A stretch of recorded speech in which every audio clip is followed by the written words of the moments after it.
कंगना रनावत जी। माननीय अध्यक्ष जी, मैं आपकी धन्यवादी हूँ कि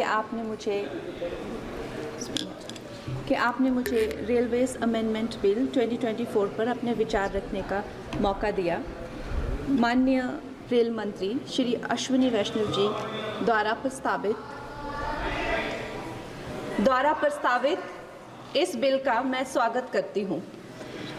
जैसे कि हमारे प्रधानमंत्री श्री नरेंद्र मोदी जी हमेशा ही कहते हैं कि सरकार का काम होना चाहिए जो लोगों के जीवन में सरलता लाए, चाहे वो लॉज हो, ब्यूरोक्रेसी हो या सरकार के दफ्तर हों, उनके लिए वो एक्सेसिबल होने चाहिए और उनके लिए जो है वो किसी तरह का स्ट्रेस जनरेट ना करें और इजीली अवेलेबल होने चाहिए।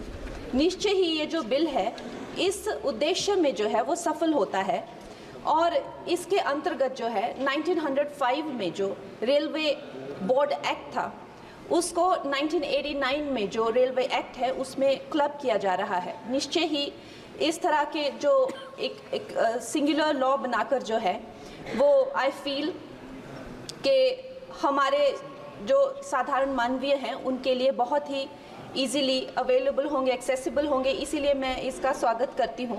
और another very important government body railway board, जिसको डायरेक्टली जो कॉरपोरेट्स के जो हर्डल्स होते हैं, जिसको हमारे प्रधानमंत्री जी हमेशा कहते हैं कि दफ्तरों के चक्कर लगाने या लोगों को एक डेस्क से दूसरे डेस्क भेजना, आई थिंक इससे भी उनको जो है वो छुटकारा मिलता है। ये डायरेक्टली जो है सेंटर के अंडर जो है रेलवे बोर्ड को लिया जा रहा है, इसका भी मैं पूरा स्वागत करती हूँ। और उसके साथ ही वंदे भारत की जो हमारी जो ट्रेन्स हैं वो हमारे लिए आत्मनिर्भर भारत आधुनिकीकरण का एक बहुत बड़ा, एक प्रभावशाली उदाहरण, एक चिन्ह बनकर आई हैं सामने। और जब 68 वंदे भारत जो है भारत को दी गई थी तो उसमें से एक वंदे भारत हमारे हिमाचल जैसे छोटे से प्रदेश को भी दी गई थी, ऊना शहर में। उसके साथ ही मैं जानती हूँ कि हिमाचल बहुत ही एक दुर्गम क्षेत्र है, मगर जिस तरह से हमारी सरकार भारतीय जनता पार्टी जम्मू कश्मीर हो गया या और पहाड़ी इलाके हो गए, उनमें जो है इतने ज़्यादा रेल प्रोजेक्ट्स जो है वो लॉन्च कर रहे हैं, उसी के साथ भी हमें भी हिमाचल के लिए बहुत ज़्यादा जो है वो सर्वेज हो रहे हैं, रेल का बजट मिला है। शिमला हो गया या धर्मशाला, कांगड़ा और बैजनाथ हो गया, ऐसे न जाने बहुत सारे जगहों पे, हमीरपुर जैसी जगहों पर जो है बहुत सारे प्रोजेक्ट्स आ रहे हैं। लेकिन मैं माननीय मंत्री जी का ध्यान मैं मंडी क्षेत्र की तरफ लाना चाहूँगी। एक्चुअली मंडी क्षेत्र 60 to 70% ऑफ जो हिमाचल का जियोग्राफिक एरिया है वो मंडी क्षेत्र में ही आता है और हमारा जो क्षेत्र है उसमें अभी तक इस तरह का ना कोई सर्वे हुआ है ना सुविधा है।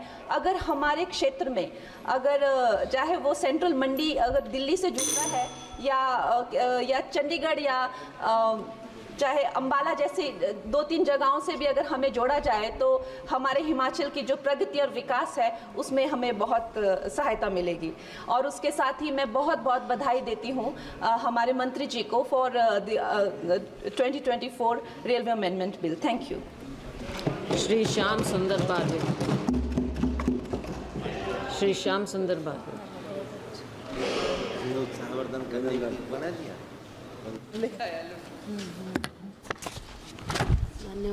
धन्यवाद अध्यक्ष महोदय। सबसे प्रथम मैं आपको धन्यवाद करता हूं, आपने मुझे रेलवे संशोधन विधेयक 2024 पर बोलने का मौका दिया।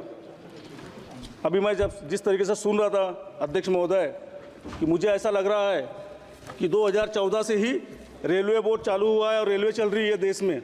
इसके पहले रेलवे चलती नहीं थी। इस टाइप से ही, इस प्रकार से ही जताया जा रहा है मंत्री महोदय के माध्यम से और सत्ताधारी पक्षों के माध्यम से।